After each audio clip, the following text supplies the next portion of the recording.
Hello, and welcome to another episode of Flying High with Flutter. I'm your host, Allenwyma, and today I have Maikha Abarca, I hope I said that correctly, on the show. She's here to talk to us about how to use Unity and Flutter together, right? So a lot of people are actually interested in making video games and using Flutter to do that. And I think it's good to hear from her side what she thinks, because there's more than one solution out there. And she went ahead and went with Unity, so it'd be good to hear kind of, what you thought about that. I think the first thing is let's go ahead and let's kind of let you introduce yourself, talk about, who you are. So go ahead. Sure. So I'm a software developer, software engineer, depending on what you want or what you like. I was born in Peru in South America. I lived in Asia for like around 6-7 years, and I'm currently living in Europe. I graduated as a designer, and then I moved towards coding, and I work for startups mostly, and I'm really enjoying it. So I want to keep on doing it for a long time, working with Flutter particularly as well. Yeah. So that's pretty interesting, because not a lot of people come from design and go to coding, right? I think people want to do that, but I don't hear a lot of success stories. It seems like you really have a success story. What was the idea that made you want to change from design to coding? So when I started working on digital media, I created websites. So I was like a webmaster, right? So I created little websites, and they were mostly static websites. And I had to copy and paste some JavaScript and edit some HTML. And that's when I started realizing that I really liked coding. But then it was later that I decided to join a coding bootcamp. And I just fell in love with programming. My first programming language was Ruby. And from then on, I just continued coding. Okay. Which coding bootcamp did you go to? It's called Ironhack. And I went to that bootcamp in Barcelona in Spain. Was it expensive? Did you have to take out a loan or anything to make that happen? I don't remember the price, but yeah, they gave us loans. And it was like you had to pay only a fair amount of money, like small amount of money each month. So it was kind of easier to afford rather than paying it all at the same time, right? I think it was the equivalent of what a master's degree is in Spain. I don't remember exactly the price though, but yeah. It's pretty interesting. I always hear about coding bootcamp, but I think it's more popular now than what it used to be. I'm kind of on the not go to coding bootcamp, but we had a guest on previously who really promoted coding bootcamps, but he was definitely similar thinking in me, in the fact that coding bootcamps, yeah, you can do it, but it's not okay, you go to it, you do it, you pay your money, and you're done, you get a job. It's you have to really bust your ass basically to make it happen, right? It's you have to really put the effort in. Out here, there's a coding bootcamp, and there's a couple of them, but there's one in particular where my impression is most of the people, it's they just kind of go through the steps. They do it, and then they come for an interview, and I ask them simple questions like, what's this, what's that, and they're unable to answer that, right? They say okay, I'll say, okay, what is this line about encrypting a password? What does this do? They can't even answer that. I mean, I understand that the time, it's very crunched, but do you think that when you went through this yourself, that you were a part of kind of that style, or were you really spending quite a lot of time understanding every single concept, or how was your kind of style? I think that the difference between coding bootcamps and other type of education, I did only 1 year of systems engineering when I was at uni, so I don't really have experience studying a full career as a software engineer, but I've interviewed people who came from coding bootcamps and who came fresh grads, right? So I think the main difference when we were trying to select people was the pragmatic approach and the ability to be able to actually create what they were asked to create. It's true that when you are in a coding bootcamp, you do everything really fast and you learn in a really short period of time. But the skills you acquire are skills that are super practical. Like an example, I learned about TDD when I was in the coding bootcamp. And that's something that many people haven't really heard of or used, right? And even if you have been working as software engineer or developer for a long time, sometimes you are not familiar with those subjects, or you don't even know how to do it properly, right? So that was one of the things that I learned in a coding bootcamp.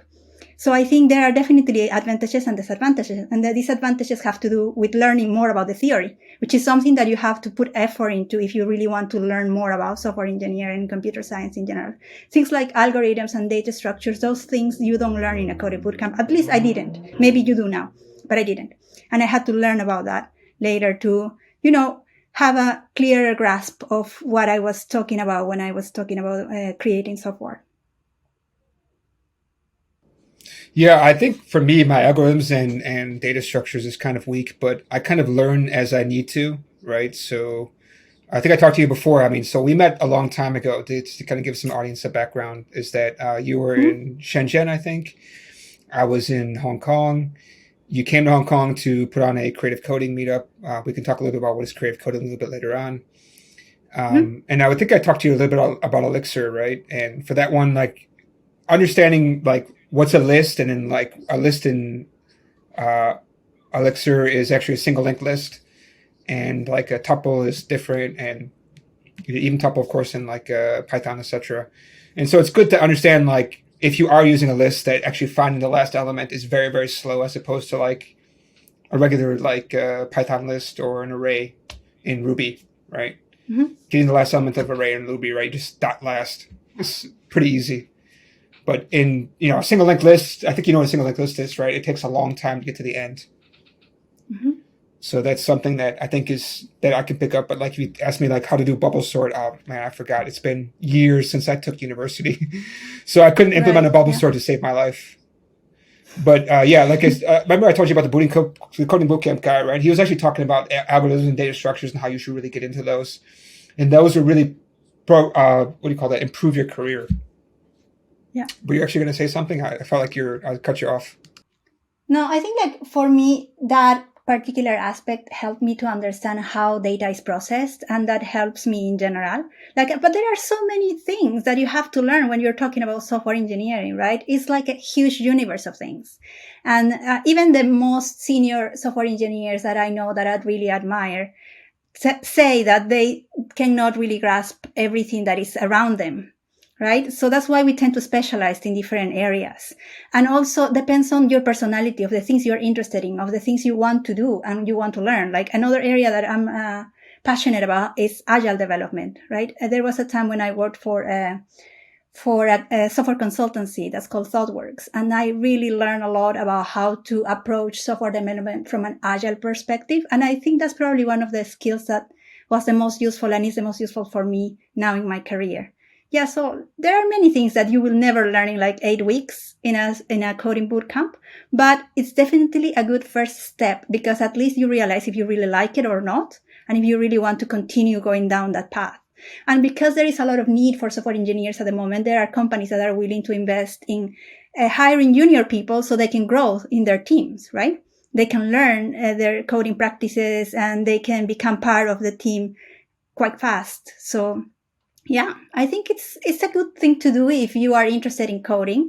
And but definitely it's not like you can take it for granted that once you finish you are going to be super expert and then it's going to be super easy to keep on continuing a career to start a career as a software engineer. It's not like that. You have to put a lot of effort into it, but there is an option, and I mean it's an option and it's a good option, I would say.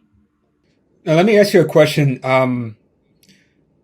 What I am thinking about right now is what actually helped me a lot is actually having a mentor, right? Did you ever have a mentor yourself? Yes, I had mentors. When I was at ThoughtWorks, that was the moment when I had mentors that were close to me. And it was definitely very useful. Like getting feedback from people who have a clearer understanding of what you are trying to learn is really useful. Yeah, I think that's helpful for sure. Because we actually have a user who's actually live chatting with us right now, and he's asking his question is, why is it so hard to find a mentor? Do you have any tips for maybe how to find a good mentor? I don't really have tips for that, but I think it's important to try to go to places, even if it's online, where you can find like-minded people, right? Like meetups and things like that. And those are places where you can probably find a person who aligns with you in terms of like your views and values. And that's the important connection. If you do that, then you're going to have a friend, and then you're going to have somebody who's going to help you grow. So I've had those experiences in the past, and I actually ended up working with those people in their organizations. So yeah, I would say just try to meet people and try to find people who you actually like, because if you are going to work with people who you don't like, you are not going to be able to grow. Yeah, I think that's a good start too.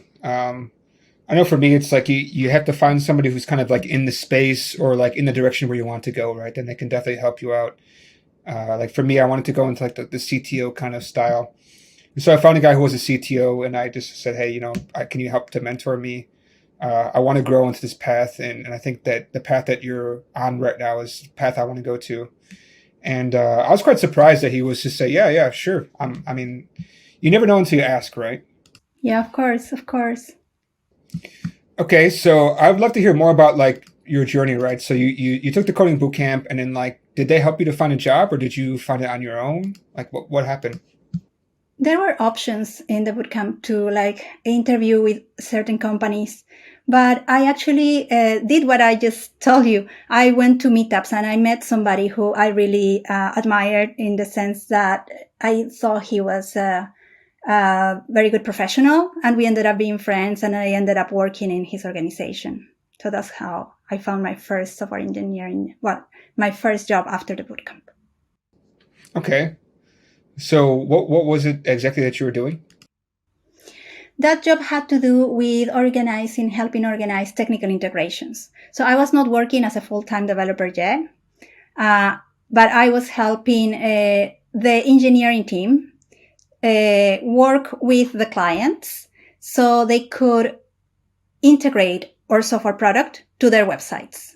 So it was the product was something similar to what's Klarna, that gives you instant credit when you want to do some online shopping. And so, yeah, that was what I was doing. I also helped writing some technical documentation and things like that, because I had a designer background. My first jobs in the industry were something in between designer and developer. But then later in 2017, I started working as a full-time developer. Okay, you still with us? Yes, all good.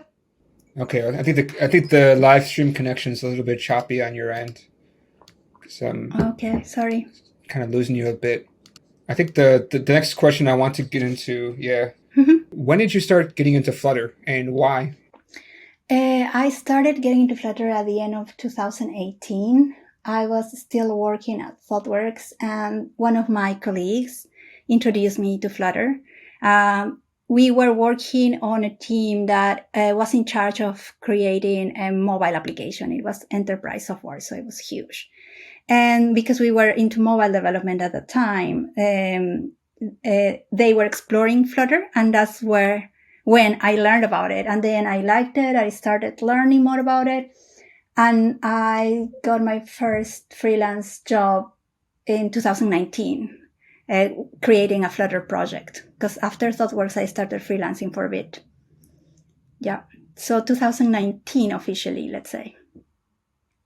What was your impressions, right? Because I think I seen we asked you like what kind of things you were doing before, and you were definitely doing stuff. And it looks like you could do stuff in the mobile space, right? Swift. Sorry, I lost where you wrote it down, but you did Swift, Kotlin, and Java, I believe.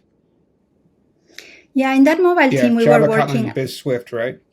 So I Yeah, think we you must were. have already had a background in kind of mobile development, right? So kind of like, what was your impression? Yeah, in that team, we were doing some development in Kotlin. I did Swift just a tiny bit, mostly in Kotlin and Java. And yeah, I mean, as I said before, it was enterprise software. So there were many different aspects that we had to take care of that were part of the application. But then when I started working with Flutter, I just didn't go back to any of the native. I've been working with Flutter since 2019 until now. Okay, so what was your thoughts about Flutter at the time? I really liked the fact that you could create UI in a declarative way, and that was fast. compared to what we were doing. And I saw the potential. I saw that it could be used for like small teams, for startups, for example, like because before working for this consultancy, I used to work for startups as well. And I really like the startup world. I like when people come with ideas and then they start something together. And so I saw that it could be used for many of these projects. And that's what's actually happening. So now I'm working on startups and using Flutter. So yeah, it's really versatile. I mean, you don't really compromise performance. That's the reason why we are here, right? Yeah, definitely. I feel like when I use Flutter, I can build like anything that I want. I never really had a problem where it's like, oh, I don't think I can do that. Like there was a couple of times where like I couldn't get things to work properly on different screen sizes, but I think in general, it's never been something where it's like, well, I don't know how to make something like this. The nice part is that there's so many like plugins in the community that you could just use, right?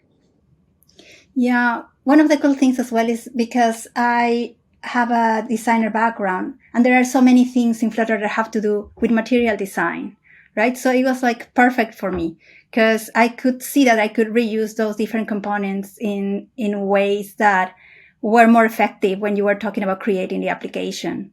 So yeah, I think I heard about the designer developer idea that it's around that has to do with creating products that are with Flutter. And I think I kind of fit or in that box somehow because I'm a designer and also developer, but I'm trying to pay more attention to software engineer since 2017. Yeah. Okay, so it's kind of interesting, right? Because if you're coming from a design background and the way Flutter works is like, if you're a designer, and again, it's kind of my experience is that designers are actually able to really create whatever they want once they kind of start grasping things. Like, did you find like you had the same thing where it's like, okay, you have your design background and you can really do whatever you really want to do? Exactly. It's powerful because you have all the tools, right? Yeah. I have created a startup now using Flutter as well. Yeah. I can tell you more about it if you want. Yeah, definitely. I think, you can definitely start telling us right now because that's interesting. So is it because of Flutter that you feel that you could make this startup or, what can you say about it? Remember when I was saying that I got paid for my first freelance job in 2019 for a Flutter project? I met the person who then hired me to create a mobile application that is now our startup. So we became friends, and then she asked me to be the co-founder, and we just presented the application in the Mobile World Congress in Barcelona a couple of weeks ago. I went there to do a pitch and stuff. So it's evolved fast. And I actually started with Flutter, like I took it seriously because of this project, because she had the idea of like creating this mobile app, and and she wanted me to do it, and I thought Flutter would be a good option, right? Just by myself to create an application that works for iOS and Android. So I said yes, and that's when I started taking Flutter very seriously. And that project is now, as I said, evolving. We have just hired a freelance guy to help us with the development because I don't really have time to do both anymore, like my job and the startup. So yeah, it's going well. So Flutter gives you many options. If you have ideas, you can just put them together and create anything you like. Yeah, definitely. But I mean, I don't know why, but right now I keep wanting to ask you if you have any things that Flutter is not good for in your findings, right? Because putting a whole company onto a single technology like this is definitely something that we have to really believe in, right? There must be something which didn't quite work, right? And it sounds like you're shaking your head, so I'm guessing there must be something. Yes, definitely. I don't want to sound like a person who thinks that Flutter is a solution for everything. It's not. Yeah, it's good if you want to create a project that's well defined in the sense that you have an idea of the way you want to go, and that you expect that you are not going to have to write a lot of code that is platform specific. I think that's one of the problems with Flutter, like, because it's a framework that's created for applications that have to do with iOS and Android, right? There are certain things that you have to do if you want to, for example, make your application to work in the background in Android, which is what happened to me, right? The application I was just telling you about is an application that broadcasts audio, and it has to do it even if the app is in the background. So in order to do that, you have to communicate with the OS of the device itself. And to do that, you have to write native code, right? So if you're a new developer, somebody who's learning how to code, because Flutter, it's easy and attracts a lot of people who are new, and you have a project in mind, you have a cool idea, explore the possibility or the need that your project might have of using platform-specific code. And that's somewhere where you are probably going to have some challenges. Apart from that, if you are a big organization that has lots of budget and lots of resources, why don't go native, right? I mean, depending on the project itself, of the needs of the project, the reach of the project, you have to decide which technology is good for you. Right? There are so many different factors you have to consider. But I like Flutter for, like, when you have ideas that you are a small organization, you and your friend, like me and my friend, and want to create something together for startups, for prototypes. And they can also become very serious professional applications. There are lots of them here in London that are still Flutter, and then they do the job. But they have like a team of engineers behind trying to solve all the issues, like making the application work in the background and things like that, right? So it depends on the project, and you might have some issues related to rendering frames in case you want to use something like a platform view and then you want to draw something on top. Because if you do that, you are going to be compromising performance because you draw the screen basically twice, right? This is another area where you have to be careful. Another area that you have to consider is, like, if you're going to use Flutter for web, for example, SEO, as far as I understand, is not ideal, or maybe even you cannot do it well. I don't know, because I haven't tried, but I've heard about that. So I think that's something that you have to consider as well. I mean, Flutter is good, but you have to be aware that it's not like, it's not a magic solution that is going to solve all your problems. It's definitely better than going native if you have a simple application and low resources. Yeah, I think most apps out there are really, like, talking to APIs, things like that. So you're not really going to be too much into the native code. But yeah, I mean, we had some people on here who did say similar things. And I think what I heard before, which makes a lot of sense, is that if the plugin environment for Flutter is good, then Flutter's good. And if the environment is bad, then Flutter could also be bad. It's kind of like exponential pending, like, the environment for plugins. Definitely. It's conditioned to what's happening You also think around. the same, right? Yes, exactly. Like, if the plugins you're using stop evolving, then it's not going to be as good anymore, right? But at the moment, it seems to be going in the right direction. So let's see what happens in the future. Hopefully, it keeps on growing. Have you actually created any plugins yourself? No, I haven't. I haven't had the opportunity or the need so far to do something like that. Have you? Yes, I did actually. Well, I created two, both of them for clients specifically. Mm-hmm. One was actually integrating with native hardware for an Android robot. So they have their own SDK, and we just use a Kotlin. The other one was actually creating. We use Rust with Flutter actually to talk to the native system too. So the idea was, like, we wanted to build like a native app for Windows. So just when Windows support finally came out, I was tasked with building a Windows app for a company, and I said, why don't we just build with Flutter because they actually were using Flutter for their mobile apps. I said, why don't we try Flutter? Mm-hmm. And then as a backup, I can write all of the logic in the DLL or the DIL files, they call them DLLs. And so that's what I did. I wrote some Rust code, which can compile to DIL for Windows. And also we did the same thing for Mac. We did like SOs or something like that. And used Flutter plugin to connect it, and then just added the Flutter plugin to the project. And yeah, everything was working great. They loved it.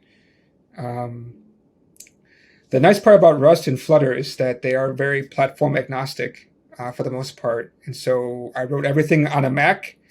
It's kind of funny. I wrote everything on a Mac, and then I just pulled up a VM in a virtual machine in VMware and just git cloned, compiled it, did the installer, installed it on a local machine I have over here, see if it worked. Worked basically out of the box, and just brought it to them. So I was kind of happy. It's kind of a really weird story where like we wrote everything on a Mac for a Windows machine, and that's kind of the power of Flutter, is that it just kind of worked. It works. Yeah, I remember we were talking about something. It's kind of funny. Like I also see some people asking questions like, can I write apps for like Mac using a Windows? Can I write Windows apps on a Mac? And yeah, technically you kind of can, but it just depends. You wouldn't be able to actually test everything properly. So you have to hope that plugin works, or hope that you know how to write. And yeah, but you can't export, right? That's the only thing. So, but yeah, that was a fun experience. But I've been actually pulling in plugins recently and actually upgrading and adding features to them more than creating my own plugins because, going back to the plugin universe, like there's some plugins which they're missing features that I really need. And also some of them are actually a little bit buggy, right? So the plugin's only as good as the developer who wrote it. And so like you find some issues and you have to submit patches and bring it back or to the them. time the developer has to write it. I'm happy to share, right? Because you're not the one who actually uses it. I was just saying, or the time the developer has to write it. It must be a great developer, but they don't have enough time to dedicate to writing an open source plugin, and it works, and they just put it out there. We use it, fantastic, but it's not like, I don't know, it's not the best they could create, right? I mean, it's cool that there are lots of plugins there already, and I think it's cool to also participate and help people make them evolve. And actually, the reason why we ended up using Unity, which is something we're going to talk about with Flutter, was because of an open source plugin that is out there. So yeah, it definitely helps a lot to have this kind of like input, right, from the community, from many different people who, like you, have ideas and just put projects and plugins out there. So as you said, if the community is strong, if there are enough plugins and enough ways for us to integrate Flutter with the platforms, then this will keep on going.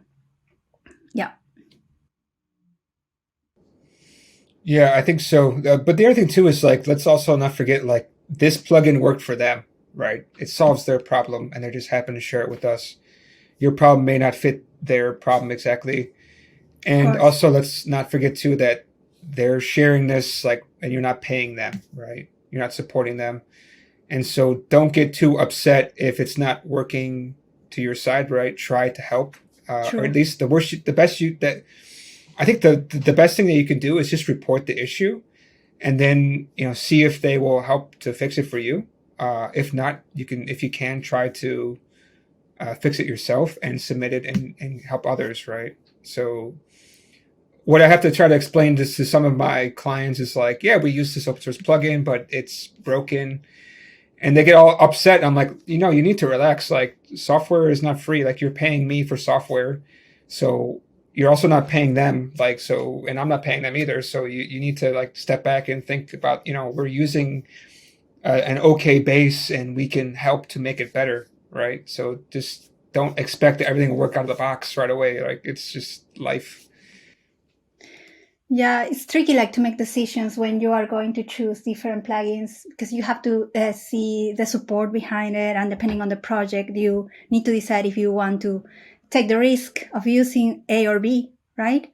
And it's definitely an aspect to consider for sure, because you don't really know what's going to happen in the future with the plugins, if they're going to keep on being maintained or probably not, and then you're going to have to take responsibility and act.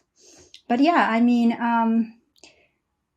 I think it's just a matter of doing some research and seeing which plugins tend to have more support, like the ones supported by the community, and just trying to choose that if the project you're going to create requires certainty in that area, right? And so, but there is nothing that is 100% bulletproof. That's why you need to do testing. Do you do testing? I wanted to ask that because I haven't met many people who do Flutter and also try to do tests. I mean.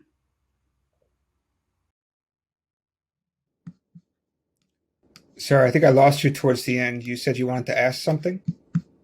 Yeah, I wanted to ask if you had met people who have a testing approach for Flutter. Like there are some, but I haven't really met many people who are doing Flutter and are also like have a consistent or clear approach for testing. Yes, I actually do write tests. I do see that you do use block, and so what I usually do is I usually test my block, make sure that certain events have certain outputs. Same. I have done like TDD testing with Riverside or Riverpod, so that was a lot of fun too. Yeah. Let me think. We have a guest who actually came on twice already, called Alexander Minette. This guy is he does everything as automated as possible. He does all like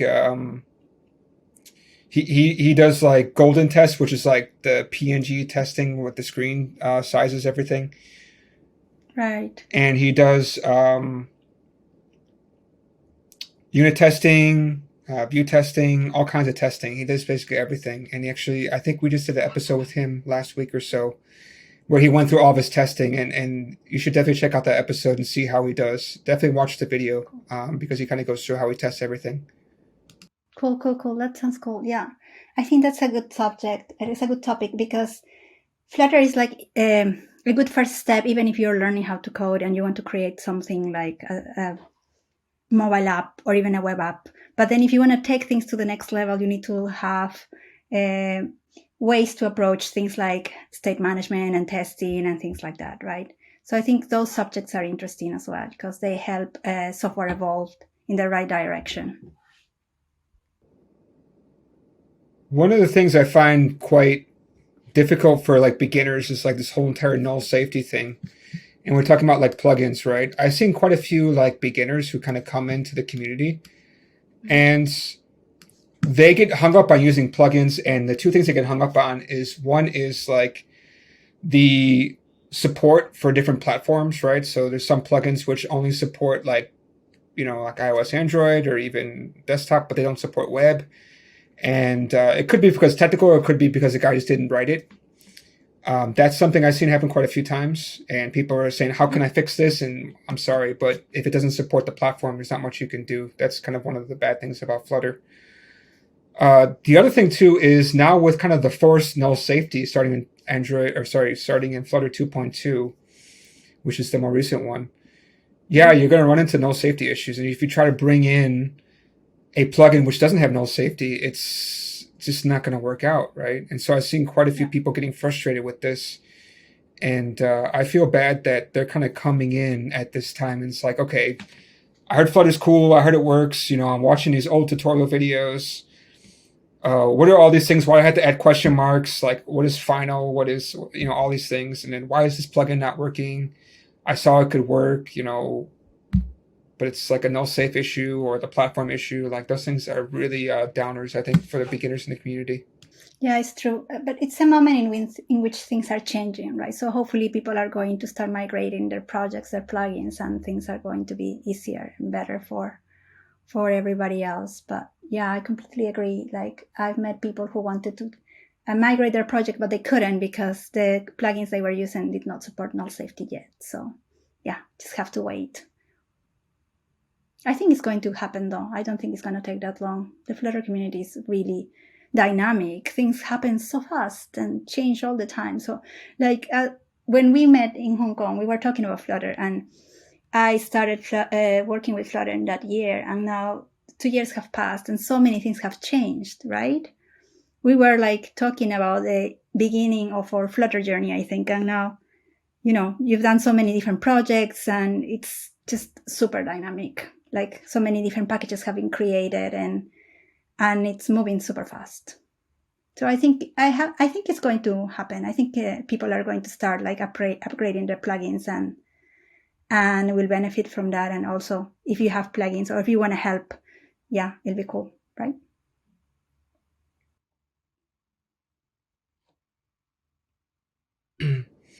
Yeah, I did see quite a few people kind of taking up storm saying, hey, we want null safety, and can you do it? And the guy will say, I'm too busy. And he'll say, okay, we'll do it for you, right? That's kind of the nice part about the Flutter community.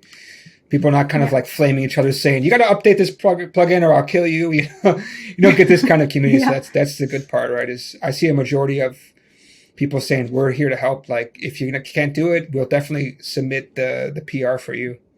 So I'm happy to see that. I feel like we're talking about so many things, but I don't want to skip on the main topic, right? So sorry about that. Sure. No worries. The thing we brought you on for, and again, I'll reiterate, is like how to use Unity and Flutter, right? So what was like the discussions, right? I think maybe you can talk about like, what was the project, because your project is actually quite featured by Flutter, the Flutter team, right? So please go ahead. Okay, so I can tell you a little bit about my story when I was working in that project. So first, I joined when they had already created the application. So it already existed. It needed some additional development in order for it to be released. So I was not there when the decision was made to use Flutter and Unity, but I could see it evolve, be released, and it's being featured. So it's been an interesting experience. As I was saying before, it was thanks to an open source plugin that the team were able to use Flutter and connect it with Unity, right? And when we were featured, the person who created the plugin was there as well in the video. So, and he worked with us. Like, we contacted him.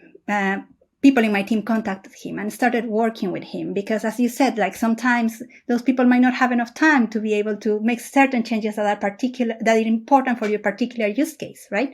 So they contacted him and they started working together, and there were some changes that were made, and it was a very collaborative environment. And thanks to that, the application worked as expected. So we had two teams in the project. We had a team of game developers and a team of software engineers.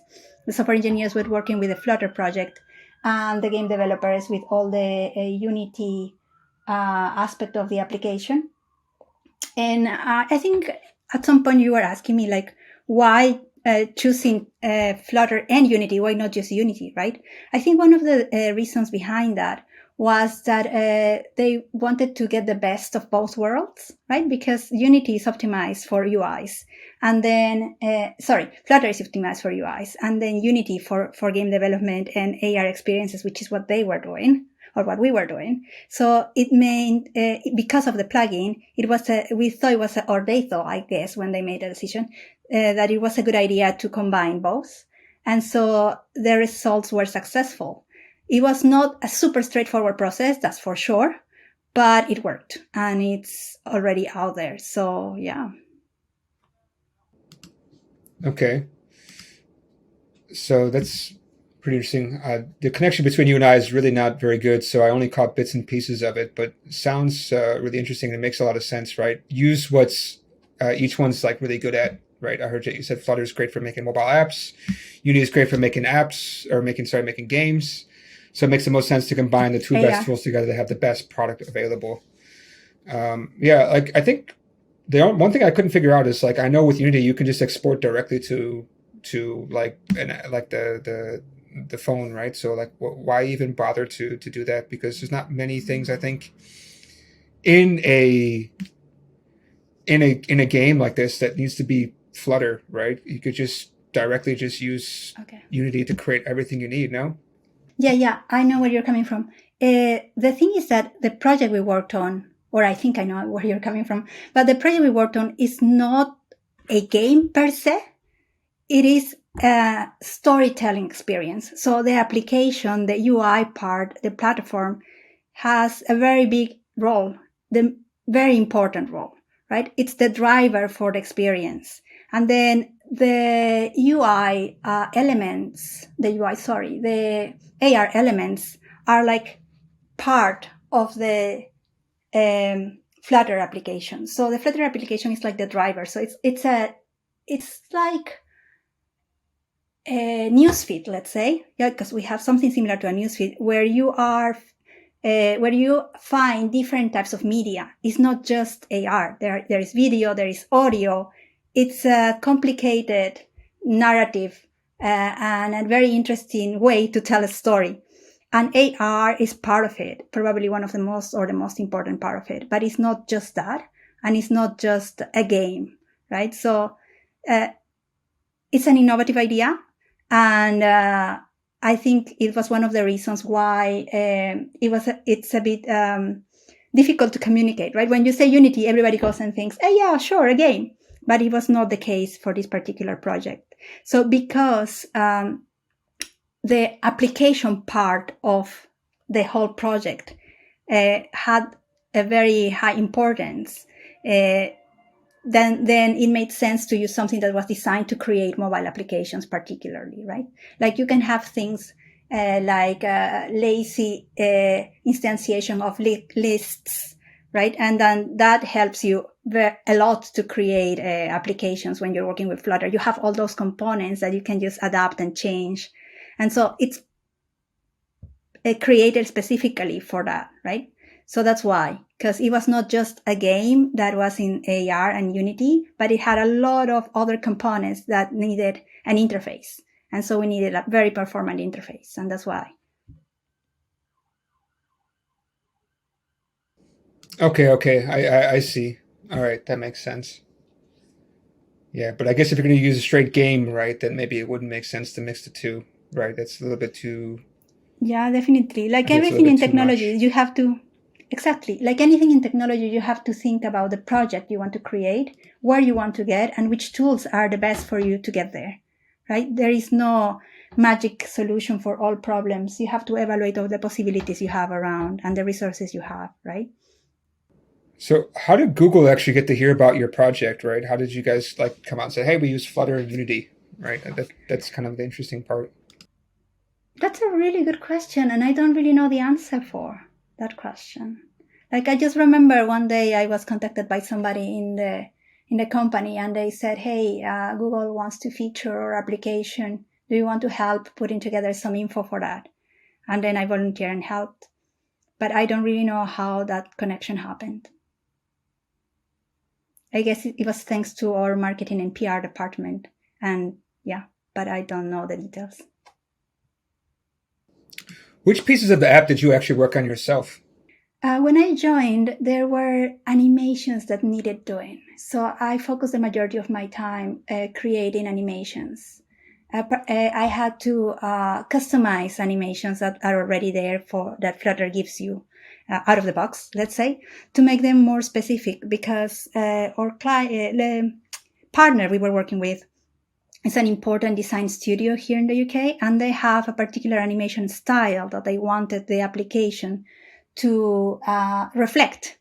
So the way the movements happened when you clicked a button, the way elements, screens showed up when you were navigating, all those things needed to be animated in a particular way, right? So I helped a lot doing those aspects of the app, writing animations, creating. There is this tool called Lottie, where you can create animations and then import them in Flutter. And then we did things like that as well, because we had designers and animators creating graphics, and so we can import them and put them in Flutter and organize the application so it could show those animations in the right moment. Yeah, that was the job. And then I also did a little bit of like implementations with Block, because that application I was working in, it was mainly Redux. So it was almost all Redux. And then there were some areas that needed small little tweaks, like when you want to create an interface to play audio, for example, you need play pause button, and you need certain animations and things to happen around that. So I created a Block component to be able to handle that particular part of the app. And that's when I started working with Block, and that's what I use now.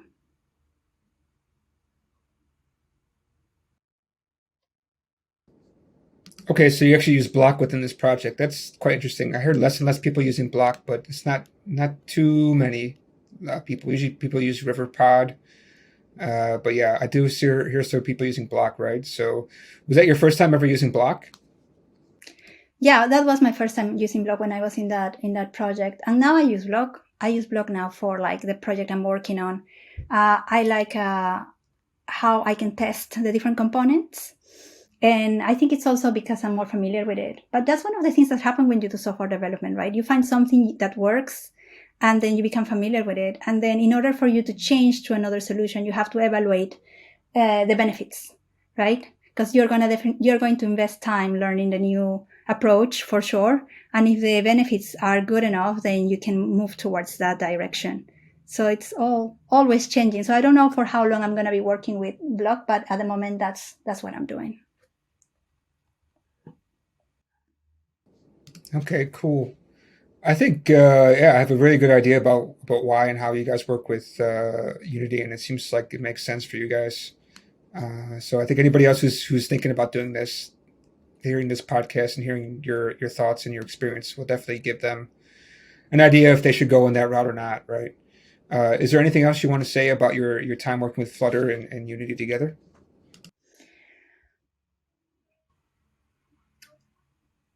I think it is important to be able to create processes that work for everybody. Because when you're working with two different technologies, very different technologies like Flutter and Unity, and people who are specialized in those different technologies, you have a big gap, a communication gap, right? So it's important to be able to find a way to connect those two worlds from many different perspectives, right? Like if you are successful doing that, then you're going to be able to create a good product. But if you cannot do it, then it's going to be complicated, right? So game development and software development are two completely different worlds, even though they have things in common. So it's part of the challenge to be able to create something together in that environment. So if somebody wants to do that, that's also something they have to consider.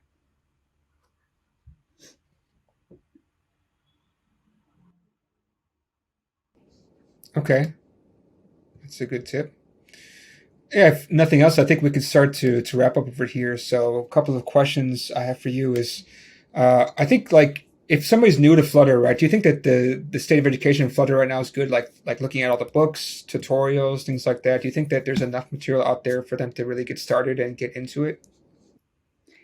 I think so, definitely. At the end of the project, my last project, the one we were just talking about, I started helping with the Unity side. And it was really hard for me because I could not find enough resources. I'm sure that people who are Unity experts probably disagree with me, but because I came from the Flutter world, at that time, I was working in Unity for like, I don't know, a month or something.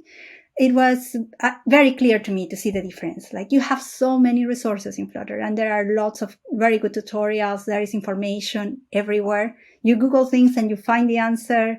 You ask people. You can get in touch with the